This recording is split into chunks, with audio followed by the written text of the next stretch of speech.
want to talk about a bit about NDIS today, like I said before, and some of the craziness that is actually behind that. So let me break it down for you, because I know for a lot of Australians, NDIS feels like some complicated government scheme. I misspoke. Didn't mean to scam. Well, at least officially, they call it a scheme. So let's just go with that. It's not a scam. It's a scheme. Most people only think about it if someone they love or someone close to them is on it, right? But it actually touches everyone. It touches your tax, your economy, your cost of living, like I talked about last week, your local business, in fact, a lot of your local businesses. Even whether Australia gets to keep control of its own future. You might think I'm exaggerating, right? You think that's pretty far-fetched? Hang on. Come with me for a second. I'm not. Rising cost equals rising debt.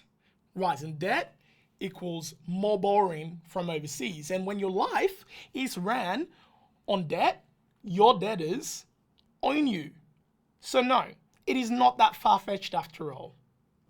I'm Emeka Edwin-Nweze, and this is Emeka Unscripted. Let's get into the chat for today.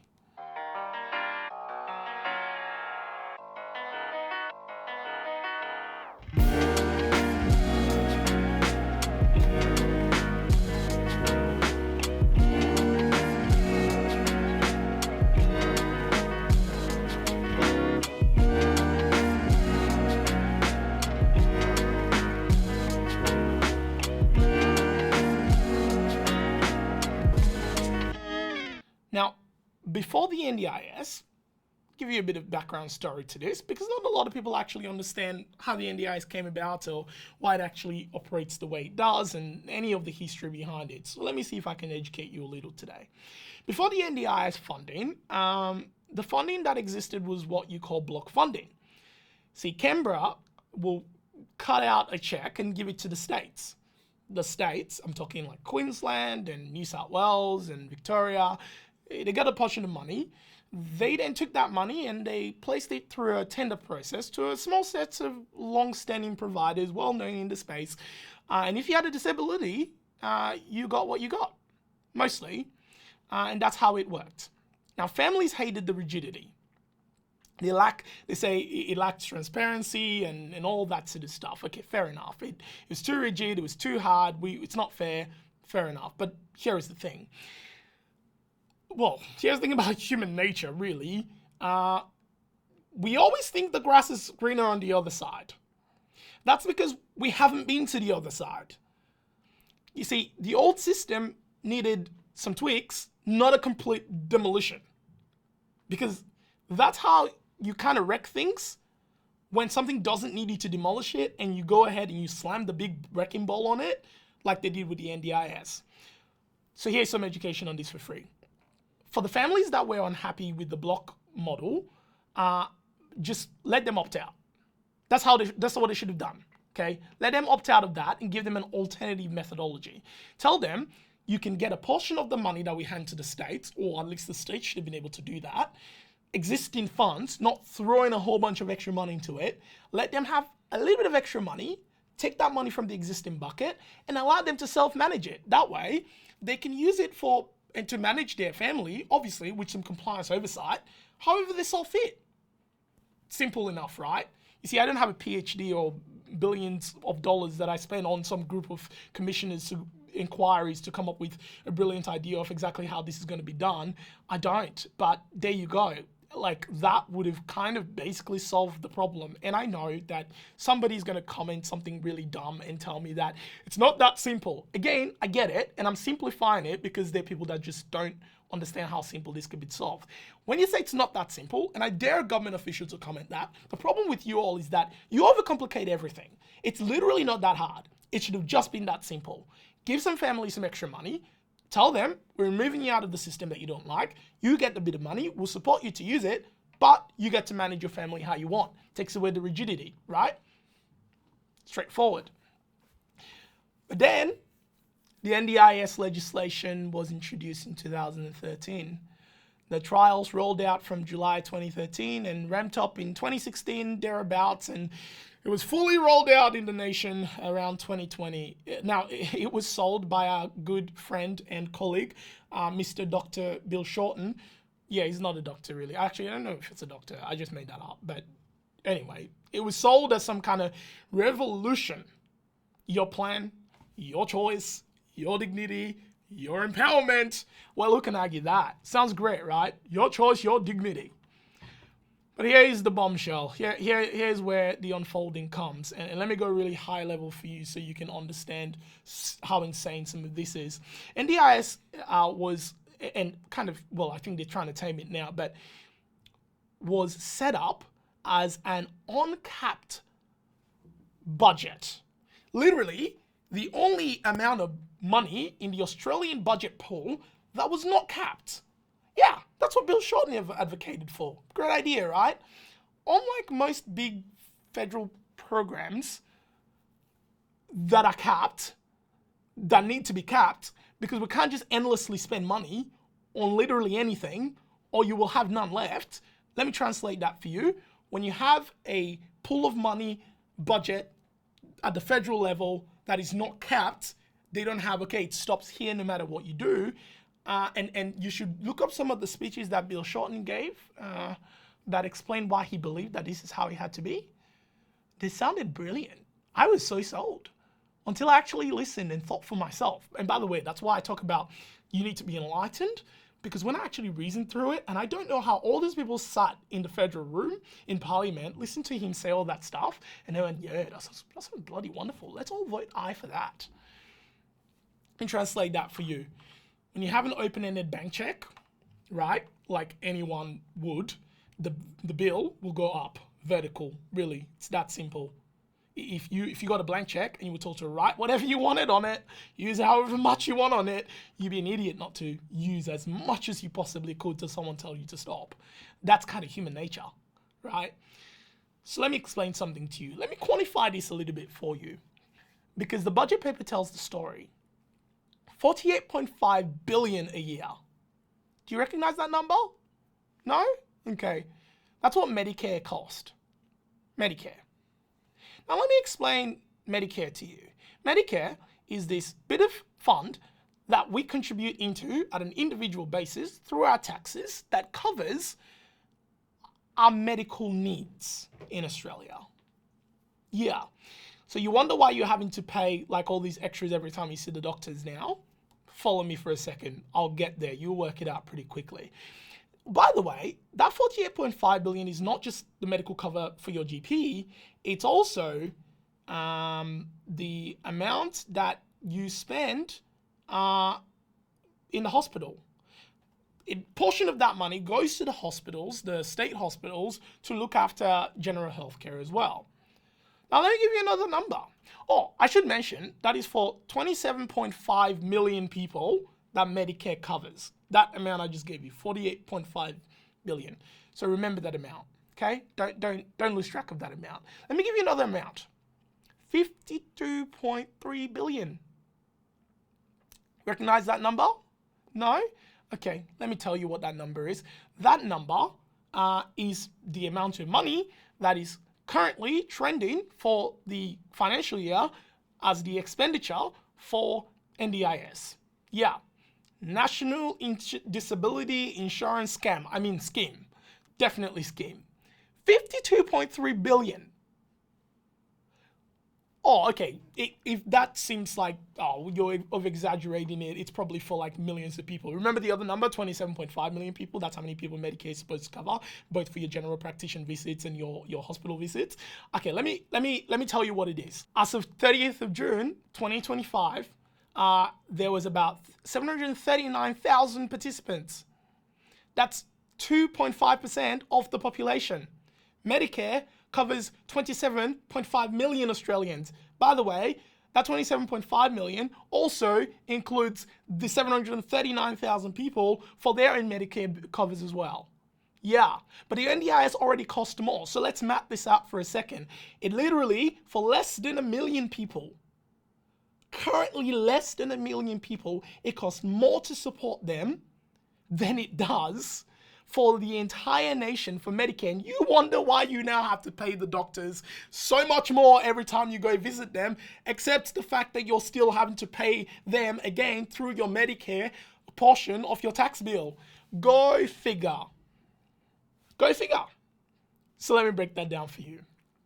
Medicare covers, like I said, 48.5 billion. That is $1,760 per person in Australia right now. NDIS for 52.3 billion for 739,000 people. Heck, let's just round it up. 740,000 people.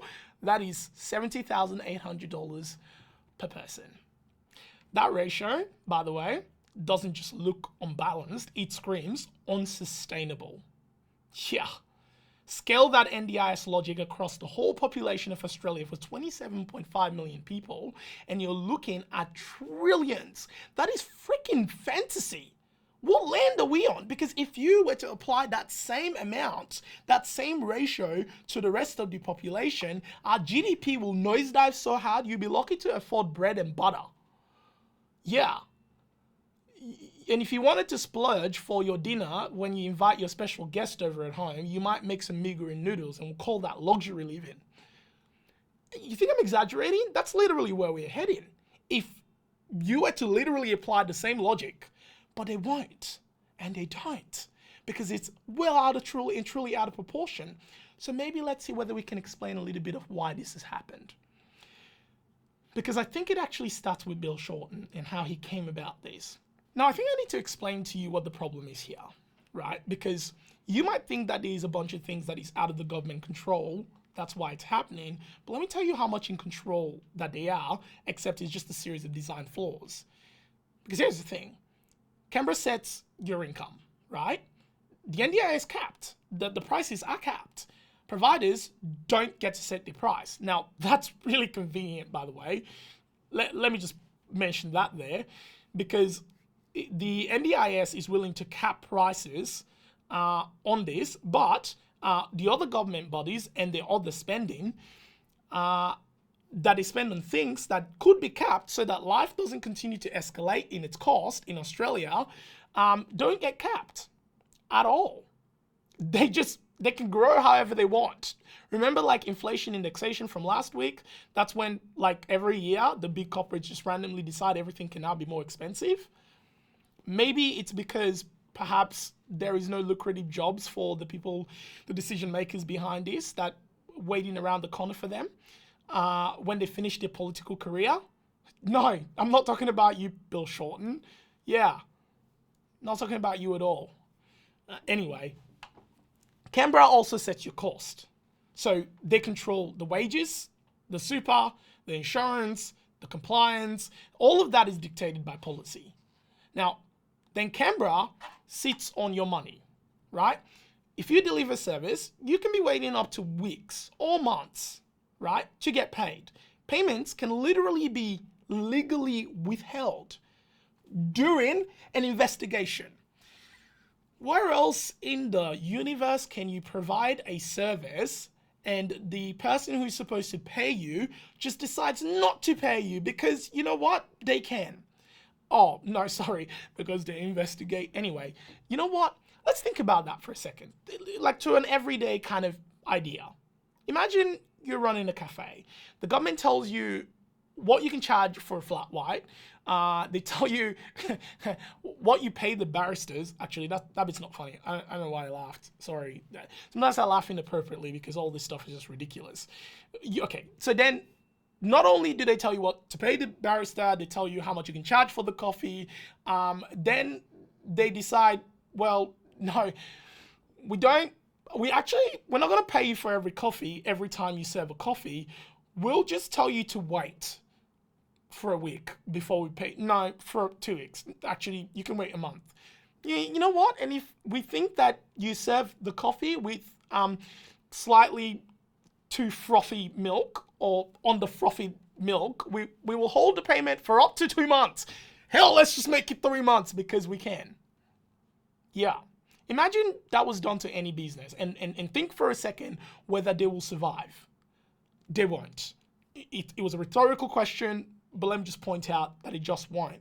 And that is exactly what is happening in the NDIS space. That is the reality of the cash flow in that space.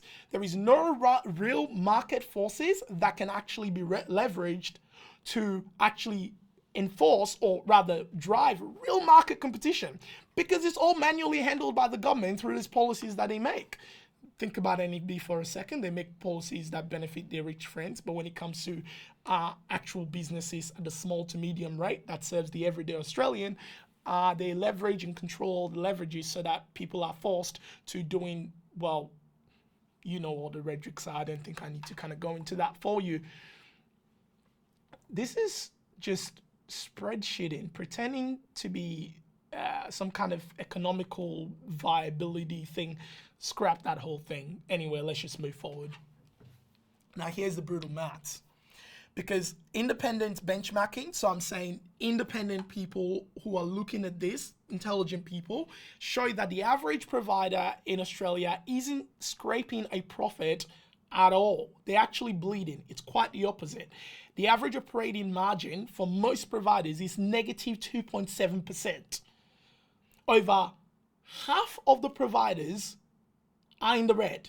Like, I'm talking, there was a benchmarking report that I read, and they said they were sitting somewhere around about 66% of providers actually run a loss, up to the rate of minus 2.5%.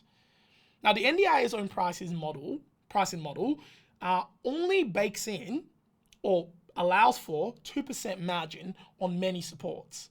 That's about $1.30 to $1.90 per worker per hour to run the whole business that you might want to operate in the space. Now, in case you don't understand how bad that is, let me help you with that. In a normal market, you need about 10 to 20% to be sustainable. That's literally facts. That's what you need to see come into your bottom line. Not so that you can have all this profit that you're like, whoa, I'm so profitable, it's going to be great, I'm going to buy all these nice things. It's actually just so that you can stay operating as a business, because when the rainy day inevitably comes, you're going to need that margin. So imagine when you have people that are operating in a space that is largely controlled by the government, who are not able to sustain any profit. In fact, they're running in the negative. This isn't just doing it tough. It's literally structurally unviable. Do they know this? Absolutely they know this, because many have said this several times. They just choose to ignore them because it's easier. And that's what works for them. You know, it's like, let me give you a different idea with this, because you might not understand how bad this is. So sorry, I'm belabeling the point. Actually, I'm not sorry. You need to understand this further. It's like paying somebody $10 to do a job, right, that cost $12. Then you tell them, actually, you still owe me $3. You need to refund me $3. Well, the government calls that tax. Yeah. So here's $10 to do a job. It actually cost you $12, but you owe me $3 because you owe me tax. That's literally the NDIS business model.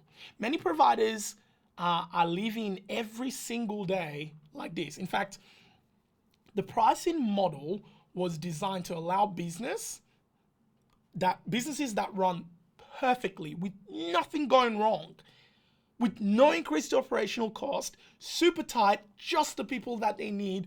Actually, when I say people that they need, the mom and the dad, maybe a couple of kids, because any more people, then you're just screwed.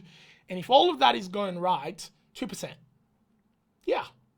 Except they tell you the maximum you can charge, and if you complain about it, or anything about how bad it is, well, we'll just stop paying you.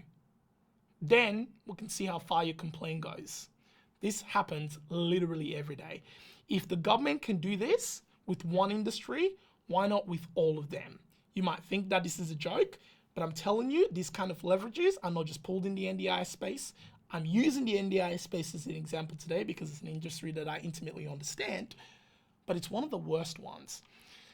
And this is why we're ending up where we are, because there are so many design flaws around this thing. There are far too many of them, in fact. Far too many things that are going wrong. But let me just go through some basic design flaws for you. and we see if you can pick some things up here, because this is literally how it's designed. The first problem that I think that exists within this space is this myth of choice and control. It's my favorite one, because I'm sure as anything, I'm going to have all these people come at me and tell me, how dare you, choice and control, because that's what we didn't have before. Okay, calm down. Let me explain. On paper, choice and control actually sounds super empowering. Endless flexibilities, endless freedoms. The dream, you can have it. In practice, utter chaos. Complete chaos. Look, hospitals don't run on choice and control. You know why? Well, they run on design. If you want a surgery, you go to the theater. It's at a specific address. You can go there and you can meet the surgeon there with its people who can help you. Okay? You don't summon the surgeon to your freaking lounge room with a cup of latte waiting for you to give you the surgery in the comfort of your bed. There are finite beds, finite doctors, finite rosters. That's why the hospitals work. You can't expect to have something that works when you can't create some kind of finality around it to allow sustainability. If you go and say choice and control and less choices for everybody, that's plain idiotic. And it was always going to be that way. But maybe we missed that. Maybe the powers that be, the very intelligent Bill Shorten in his time, decided that that's how it should be. And a whole bunch of people voted and agreed that that's how it should be. See, the NDIS on the flip side, let's examine that. You can have whatever you want. Not only can you have whatever you want, you can have it whenever you want. And then you can have it however you want. And surprise, you can have a combination of however you want it to go. You know what? That is not real life. There is no system, no society, no process in the world that operates that way. Not schools, not aged care, not hospitals. Literally, life doesn't work that way. Okay? Let me give you a couple of stories about how bad this can be, right? One participant demands that they need a new worker every few weeks because they want variety. Because that's the spice of life. On the dime of the taxpayers. Except you can't roster stability. Okay? You can't have stability in any kind of ongoing system to care for the person if they can just freely choose to bring in a new person every second week. Not because the worker has done anything wrong, not because they're undertrained, just simply because they just want a new person. Like it's some kind of Netflix shuffle button that you can just order a new worker anytime you want. You know what that does? Oh, well, I mean, what about the opposite? When they go, that's the only worker I want. I don't want any other one. I've had these cases several times, by the way. You know what that leads to? Worker burnout. Continuity? Well, that dies. The cost? It will blow up. And the participant will be worse off in the end. You want to know why the cost blows up? Because I'll tell you something. When you order and demand that you have the same worker every single week from week to week, every single day from day to day, they will suddenly start to cost more. Do you know why? Because Fair Work, remember, they control what we pay. They say that once the worker works more than 38 hours for the week, we need to pay them overtime. Once they work more than 10 hours for the day, we need to pay them overtime. So if you are ordering the same worker every single day of the week, leading them to work more than 38 hours in the week, because there is far more than 38 hours in a week, you're paying for the overtime with your plan.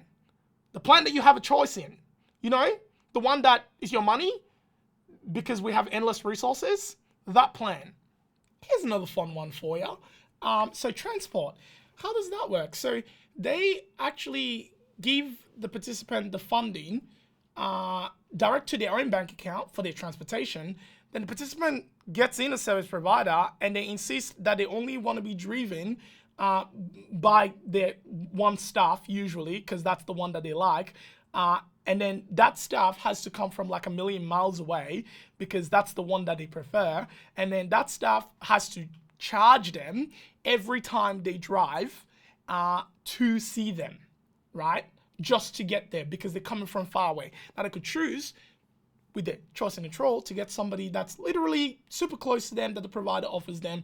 But no, that's not the person that they want. They want that person who they came over from their other provider that is, for whatever reason, don't like anymore. And they want that person to be the one to take them everywhere, and it costs them a buttload every time. But the money is actually being paid directly to their bank account. You want to expose fraud and how the government's actually enabling it? Here it is. So the person gets the money in their bank account, the participant.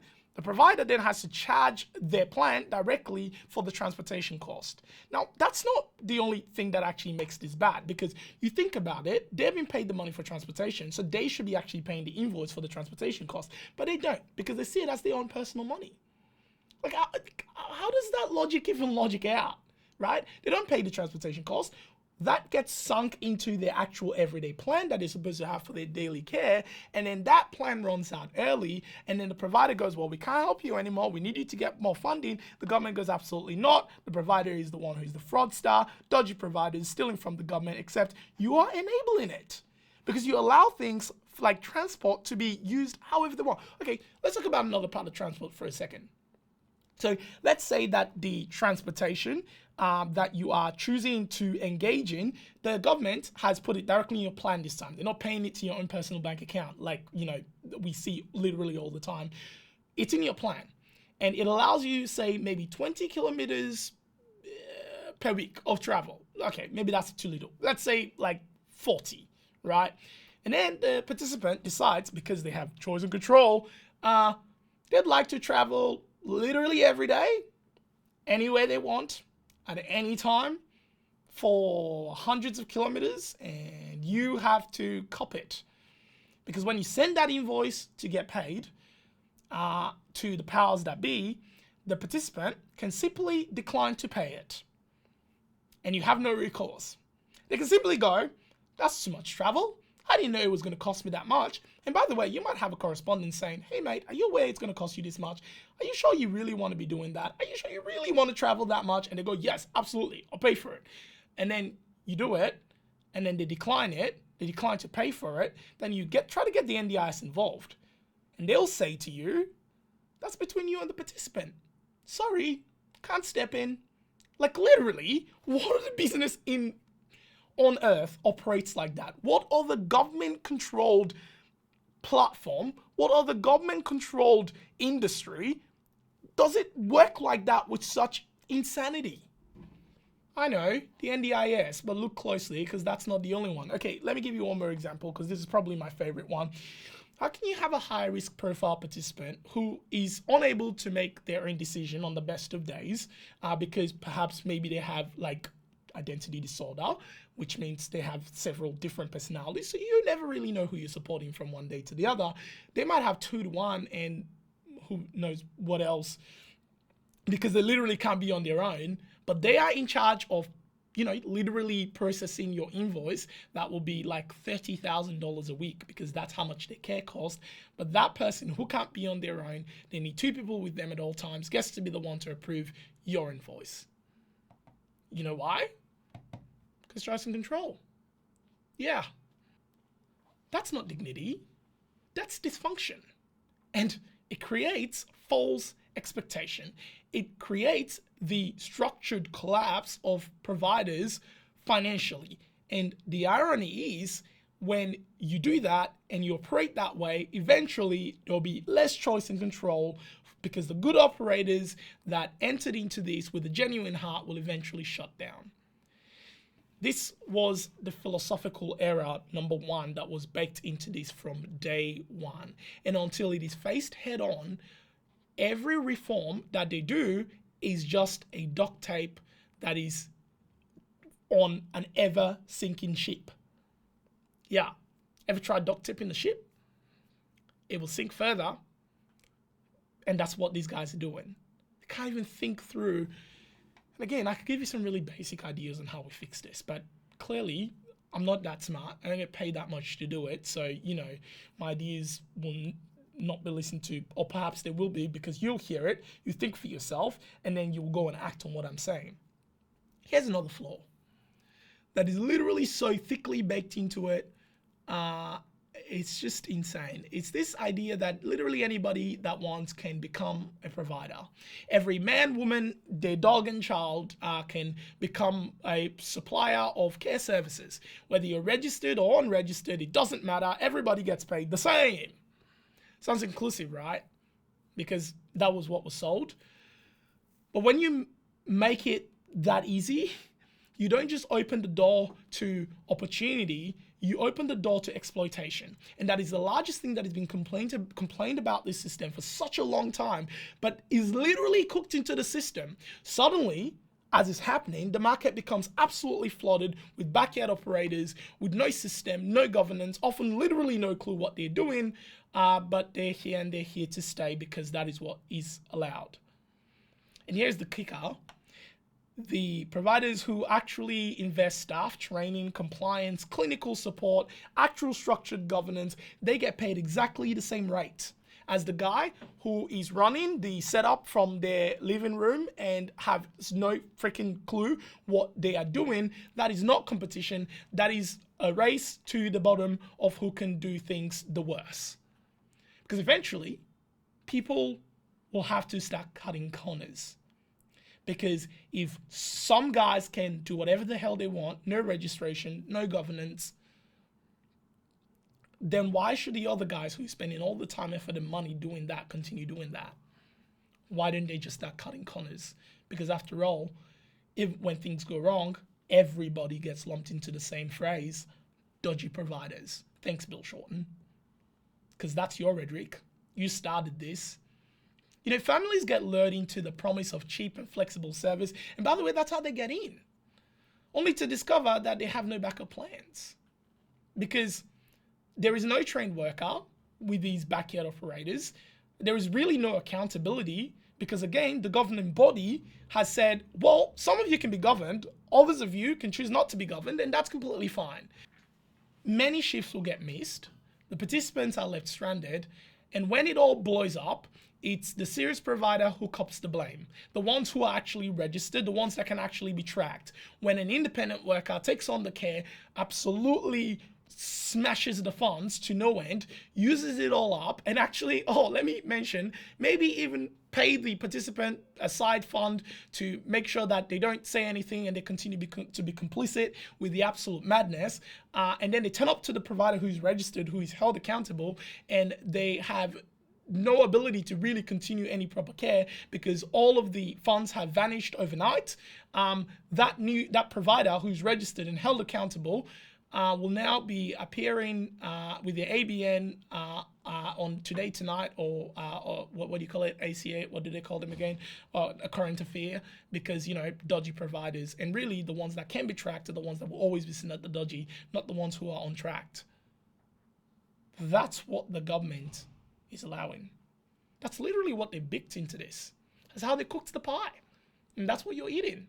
You see, even inside the NDIA, it's the same story. Remember when the CEO of the NDIA admitted that his staff don't even bother reading reports because they don't have time? Yeah, let's be honest. It's not just time. It's because half of them wouldn't have a freaking clue what they're looking at anyway. You know, these people have zero clinical literacy. I'm not saying they're illiterate. I'm just saying they have no idea what clinical determinations can be made. They're making life and death calls and subverting the recommendation of a professional clinician. Yeah. Saying, I know what you're saying, Mr. OT or Mr. or Miss Speechy or Dr. something. I know what you're saying, but I simply disagree. Yeah, I only have a set 4. Yeah, I have no freaking clue what I'm saying, but I have some set of rules that I have to abide by, and that rules say I must only approve a certain amount of plan every day, and I must decline a certain others another day, because that's just what it is. That's literally how the system operates. What a crock of nonsense. Yeah. And then there is also my other favorite one, which is conflict of interest. Yeah, that mess. To avoid conflict of interest, the system decided that they have to hard split the roles, right? Especially in the support coordination space. Like, let's intentionally create a fragmentation because, that's what safety is. Here's the reality though. In actual healthcare, joined up teams are actually the safety feature. The multidisciplinary teamwork is literally in our national safety standard because that's how coherent care works. Yeah. When you force providers to split up the role, you don't just eliminate risk, you multiply it. More hands off, more duplication, more cracks in the system. People will just get missed because let's think about it practically for a second.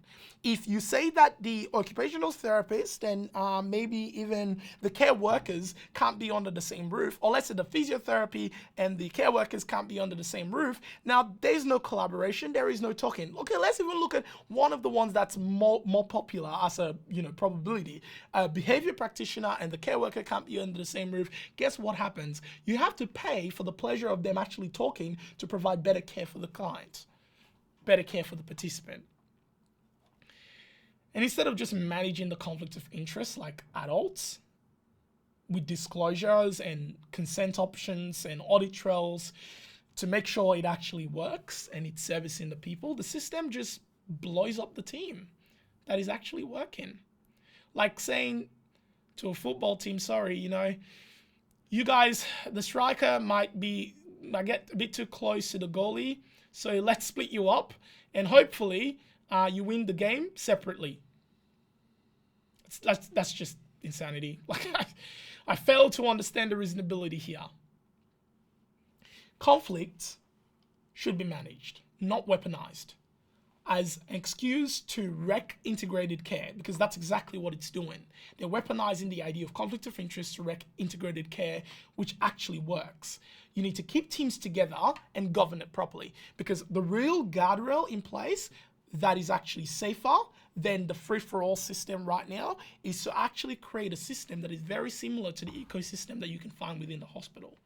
When you design a scheme where anyone can play and you can ban the people who actually know how to play together from actually playing together, you don't get safeguarding, you get chaos. You get chaos. And that's exactly what we're seeing. Accountability. That's another myth or another baked-in rubbish in the system. From the start, blame has been operating the system. Well, let's say it a different way. The operating system of the NDIS has been fundamentally built on the culture of blame. If there's a budget blowout, let's blame providers. If there's service delays, we'll blame the terrible workers. If there is fraud and scandal, let's blame the participant and the providers. Every fix is another form of Band-Aid. That's it. They just put another policy on that literally just digs one small hole to create another big hole. Or rather, is it the other way around? They dig a big hole to... I don't know, but you can see what I mean. I read about this before. The NDIS reforms have become a blame game. Each Band-Aid creates another wound, really. Each policy creates more paperwork instead of fixing the scheme. They are burying it under its own weight. That is not leadership in any way. That is called abdication. Because instead of saying that, as a government, we stuffed up and we can probably do better, we created this thing with all of these narratives that we didn't actually think through, and we created the chaos where any man, dog, and their child can come in and provide services. Let's clean it up. Let's admit and take responsibility for the mistakes we've made and fix it. Nah, it's your fault. It's all of your fault. And the repercussion of trying to do it that way is simply this. You try and fix it in the most stupid way possible. In the most insane way. You do it in the background. You do it without actually being upfront and honest with your people. And that is called abdication of your responsibility. And a house without a foundation, or rather a house that is built on the kind of foundation, and it continues to be built taller and taller by piling up more money onto it, because it seems like that's their idea of fixing the problem. It will fall eventually, and it will fall very hard. The Senate estimates earlier this year, the CEO was asked the CEO at the Senate estimate, the CEO of the NDIS. NDIA was asked a question about the quality of their decision. Her response is, "My staff can't read 280 pages of reports." What? You make us write 280 pages of report. You make OTs, university graduates, apply their clinical expertise to writing these reports just for you to do what? Can it? You don't bother with it. You don't read it because it translates in my books to, life-saving decisions are made by people who don't have the literacy or the bandwidth or even the materials to process the very thing that the agency requires or ask for in order to make educated decision. So they simply ignore it and make a decision regardless. And again, that is not safeguarding. That's gambling with people's lives. And that's not okay. It's a lot, isn't it? Do you think it's bad? It's not. It gets worse. Like, it literally gets worse. People love to throw around, the NDIS is just a free-for-all. Anyone can get in. Wrong. Not even close. Yeah, I mean, I said the thing I said before, right? That's kind of part of the problem. How, like, two things can simultaneously be true, but also untrue. Let me explain. I'm talking more about the participants being able to get in, because the truth is this: the system is inconsistent, it's opaque, actually maybe it's not really, and often downright unfair. Even in 2023, NDIS review admitted that the housing and living decision makers were very inconsistent. In fact, they're inequitable. That's the system admitting to that. Let me translate that for you. Sometimes you get a bit, sometimes you get none, sometimes you get a complete mystery package. No one can really explain how they really may come up with the decisions from time to time. Let's take supported independent living, for example, because that's what I'm talking about here. You got the ratios like 1-to-1, 1-to-2, 1-to-3. They sound clinical, right? But in practice, they are confusing as hell. Yeah, families never really know how the shared support will be applied, or what happens when the vacancies open up. It's like a postcode lottery with people's lives. You get 1-to-2, you get 1-to-1. Oh, what did he say? You actually only need you still need 1-to-1? Sorry, we'll make it 1-to-3. But I don't know, it's just a lottery. You get what you get. You know, around 22% of people get knocked back at the access stage. So the people that are like, I super need this thing, here's all the reports that say I need it, they just get knocked back. In families, well, they report that the sudden plan cuts and more reassessment, like literally out of nowhere. I literally get this all the time. Our plan's just been cut. Hey, you still need that funding, do you? Yeah, now we've gotten you all used to it, and you really are telling me you need it, and you've proven it through a report by an occupational therapist. Yeah, sorry, we just have to cut it. And you know what that does? It just it clogs up the system with a bunch of appeals. The legal services just gets more and more appeals thrown at them because, well, that's the process. That's how it works. If your plan is denied, if your plan is suddenly cut, if it doesn't work the way it's supposed to work, it simply just get cut and you go to appeals. And then there's all these people who sit in appeals waiting to be seen and given an alternative decision. And you get the stuff. I've seen something personally, right? While we're on this topic, you know, at Medicare, yes, I'm giving them a shout out too, although this isn't a Medicare show, just for anyone who asked the question. You know, we once had to represent a Paralympian, right? We had to represent a Paralympian at an appeal stage. Well, what got them there?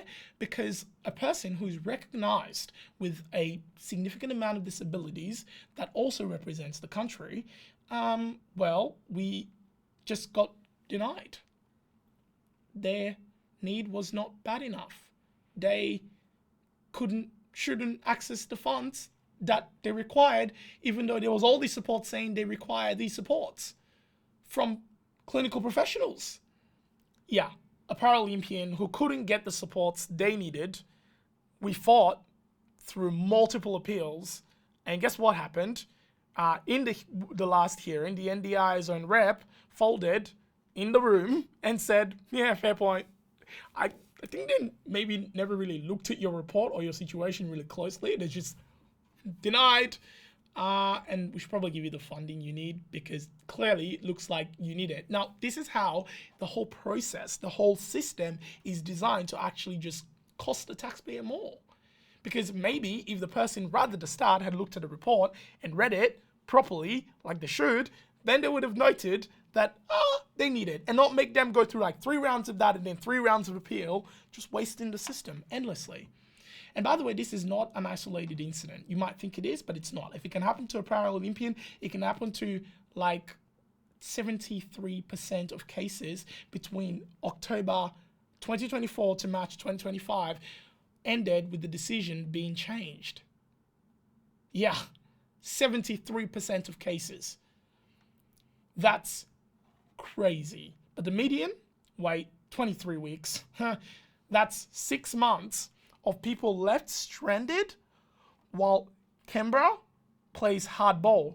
So the thing you've created to help people, to make it better, the cost continues to explode, but you keep denying the actual people that need it, playing hardball, only to take it to appeal on the taxpayer's dollar, might I add, while you pretend to fight the very people that you say you are here to support and not fix the problem, only for the appeal to overturn the decision and say, well, that was just crazy. Sorry about that. You were supposed to get that funding after all. Now, that mishap is happening over and over and over again. So, no, not everyone can get in.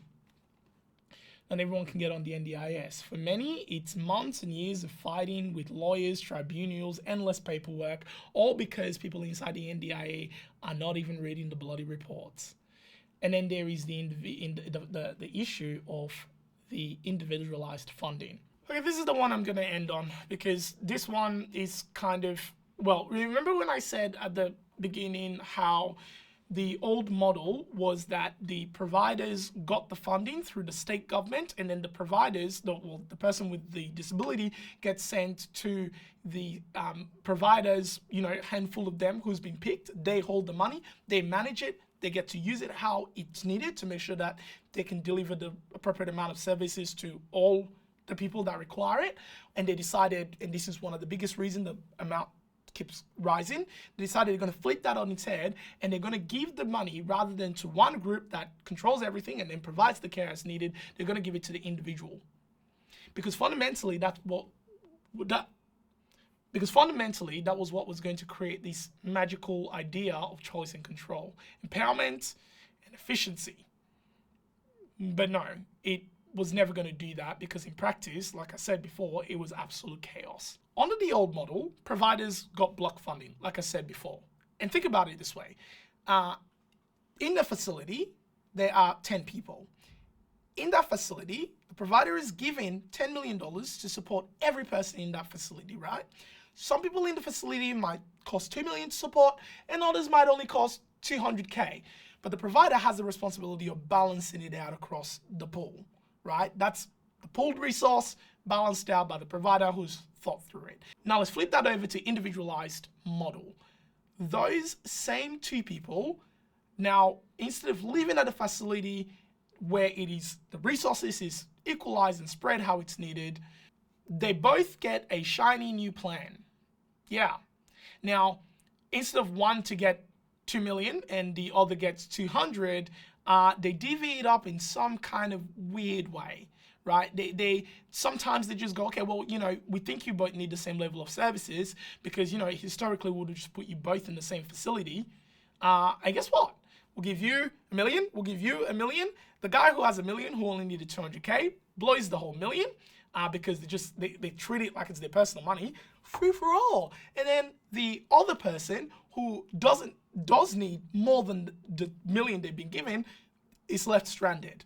Now, the person who didn't need the $1 million, the expectation goes right up, and the supports will go down for the other person.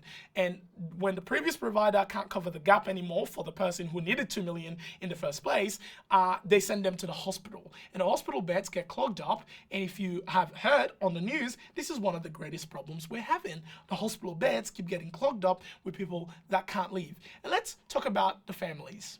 The carers know what their loved one needs, but they are not the accountants, right? So they don't always know the cost of what it is actually going to cost to deliver the service. So mom sees like $1 million budget or something, like, you know, heaps of money, right? And they think that should be able to get them 2-to-1 transportation every day.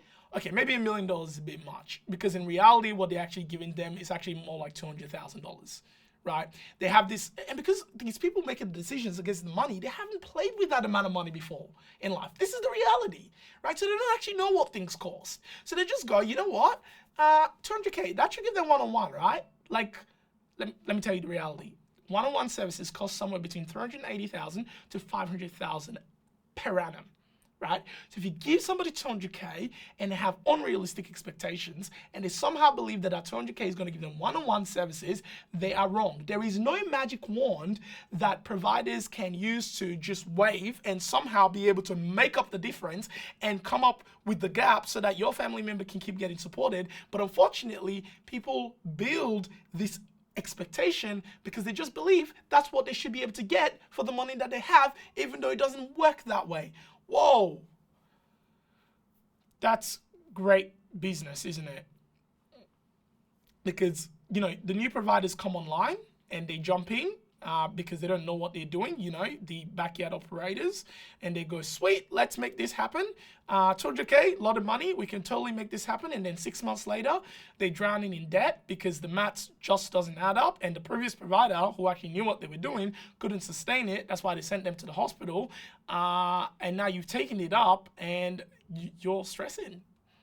So we all think that there's all this money in the space, but there just isn't, because it is disproportionately allocated. Even though it sounds like an inflated budget, it is just absolutely poorly managed. And by the way, we call that a golden shovel. The problem where you see you're getting a lot of revenue on paper, but because there's zero sustainability in reality, you dig yourself a hole very, very fast. And when I talk about sustainability, I say the cost of actually providing the service is actually far higher than what you're actually getting as revenue. So it was never going to happen for you. But this is the mistake that so many keep making. So no, individualized funding isn't the dream that it was sold to be. It's actually one of the biggest traps for family or participants and for providers as well. And we walk straight into that financial black hole literally every day of the week. And the ripple effect? Well, it so happened that when you bake all these flaws, these myths, these errors, whatever you might call them, into the foundation of a national scheme, you don't just hurt the NDIS, the crack will spread. Small businesses, they'll collapse. Most providers are micro or small to medium size, and they don't have deep reserves. That means negative margins for them, and payments that are delayed will absolutely crush them. And by the way, the debt will keep piling up. To survive, those providers will borrow money and burn through cash flow, and they will become even more fragile. And when people at individual levels continue to borrow, especially businesses, the economy continues to become more and more fragile each day. And guess what the result of that is?